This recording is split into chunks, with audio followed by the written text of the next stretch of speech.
Hello fellow cinephiles, 90s Film Guru here. Thanks for joining me today. If you're new to the channel, my name's Sean, also known as 90s Film Guru, and I started this channel to help me have my say on movies and TV show from the 90s. Everything 90s in my opinion.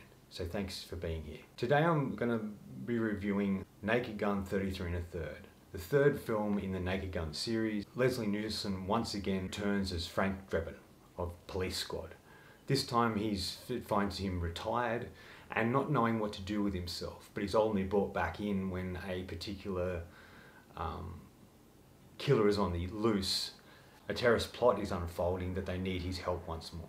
I've long been a fan of the Naked Gun series, but this one's probably my favourite. Yes, it's not as good as the first one because that was an introduction to that character through the movies, even though we had Police Squad, the TV series, but that was the first introduction in it. And when you have comical movies like this or spoof films, the first one's always the best.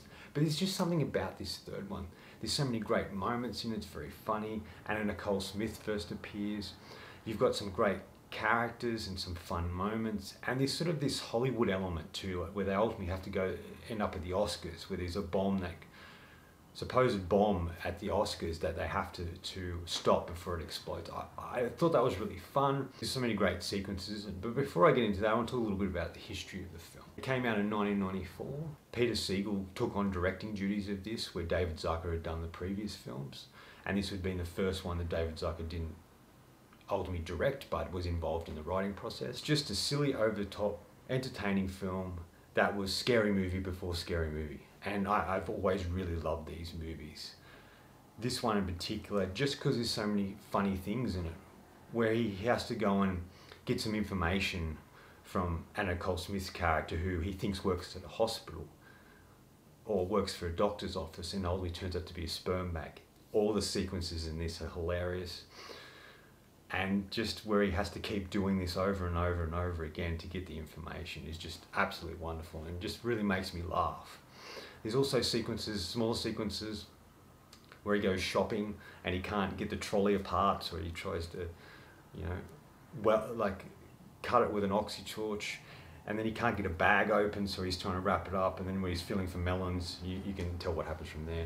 There are a lot of jokes in it that would be redeemed as bad today and definitely wouldn't be shot and made, but for the time period they were very, very funny. Once again, Leslie Nielsen delivers a really solid and fun performance.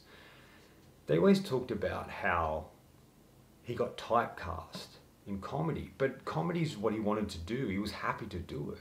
Yes, he started in much more dramatic elements early in his career with Prom Night and Forbidden Planet and movies like that. But it's only when he slipped into comedy that he found his place. When he started to do Police Squad, and ultimately the Naked Gun films, and go on to do his other movies as well.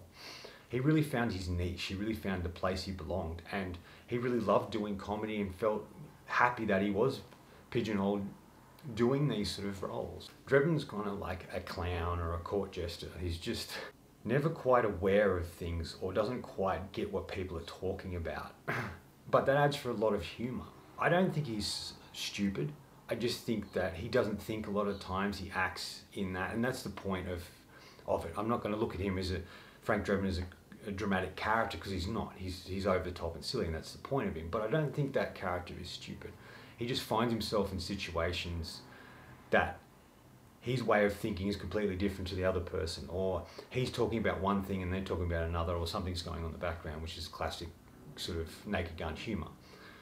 But I just don't think he's stupid. He's just inept at certain things, that's all. I like that there's so many elements in this of other films, like their previous two Naked Gun movies, where this one has sort of this white heat. It was a James Cagney film that came out, I think it was the 40s, might have been 60s maybe, in that period anyway, of where he had a strong bond with his mother, and there's that classic line where he's standing on top of things. Here I am, Ma, on top of the world. And they sort of take the piss out of that and look at that relationship in a comical way in this film, and I like that. Fred Ward plays the villain, plays Rocco, which is kind of, I think that's the name of the character that Cagney played in White Heat. Anyway, he's really great in this. I've always been a fan of Fred Ward. I feel like he's always played unique characters, and he's always been in odd films like this, Tremors, and a variety of others. And he can play a dramatic role, but comedies really, really shines. He plays some really colourful characters, and Rocco is definitely one of them. He's a really great character, and what he sort of happens to him in the film. And it follows White Heat a lot in that this Drebin, like the character in White Heat film, an FBI agent, go undercover in the prison to sort of become friends with him in order to stop whatever's going to happen, or see what his next big job is going to be. So it follows along like that, and there's some really great gags in it.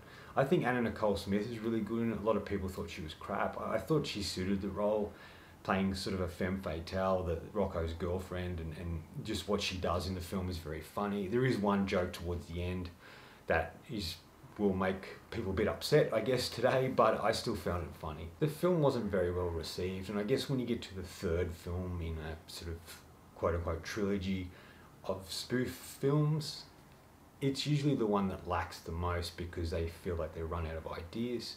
But like I mentioned, it's my favourite. Even Roger Ebert wasn't a fan. He talked about how much he disliked it and thought it was dumb, and it didn't really have a plot, which I don't know if any of these films really have a strong plot, but I guess they do have a case or something Drebin's doing that unfolds and things make sense in the end, where this sort of was a little bit all over the place at time. But I'm a big fan of it because of the silliness, because of what's involved in it, the actors they bring in, and besides Leslie Nielsen, Fred Ward, and Nicole Smith.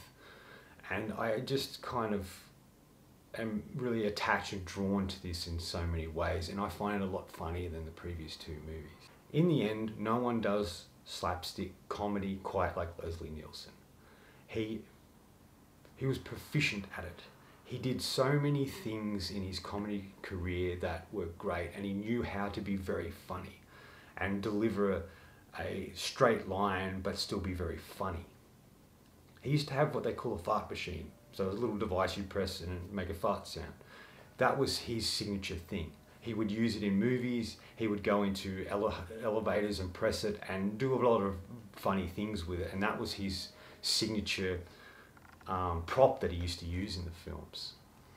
And I think that's really funny, and that's a testament to him as a comedian, as a performer, how he's able to keep that humour going. I think one of his last really fun performances was in Superhero Movie. He was really funny in that, playing the uncle. I thought that was great.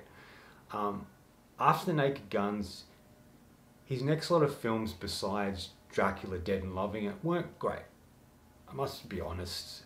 I haven't seen 2001: A Space Travesty, but Wrongfully Accused wasn't great, and also Spy Hard. So a lot of them weren't solid in his later career, but I still really like him. I just wish that the films he chose to be in were a little better. All three of the Naked Gun films are good in different ways, and it's definitely a series I return to from time to time if I want a bit of fun and silly, over-the-top entertainment. This is definitely a film I check out.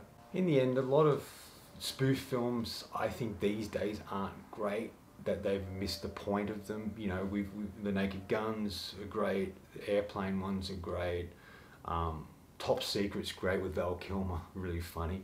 But when we get into like the later movies like Disaster Movie or the later Scary Movie films, they just aren't as good. The jokes are sillier, it's dumbed down, they introduce a lot of stuff that just doesn't work and it isn't funny, and it is sort of over the top. It becomes a bit grotesque humour or a bit really dumb humour. Where these films, especially the Naked Gun films, are classics of subgenre, and I think that they do such a great job. And this is definitely one of my favourite classic spoof films to come out in the 90s. I'm going to give The Naked Gun 33 1/3, 3.5 out of 5. A solid, entertaining film that we solely and completely watch for Leslie Nielsen's silly, over-the-top performance and for some great gags. Anyway, that's all from me today. Thanks for watching. Hope you enjoyed this video, and if you did, please hit subscribe down the bottom. Follow my letterbox, Facebook. Otherwise, until next time, enjoy the movies.